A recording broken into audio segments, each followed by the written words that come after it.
और उसका फ़ायदा जो है वो उठाया मुखालिफ सियासी जमात ने, और मुखालिफ सियासी जमात ने PP7 के अंदर कार्रवाई दिखा दी।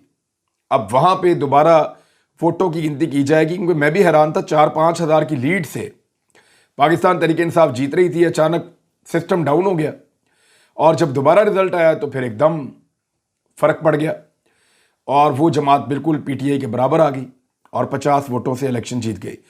लेकिन ये कल पता चल जाएगा, दोबारा गिनती के अंदर हो सकता है कि ये सीट पाकिस्तान तहरीक इंसाफ को मिल जाए। लेकिन नून लीग बहुत मुश्किलों के बाद, बड़ी मेहनत के बाद 4 सीटें जीत पाई है, सिर्फ 4 सीटें। अब मैं आपको बताता हूं कि 4 सीटें वो कैसे जीती।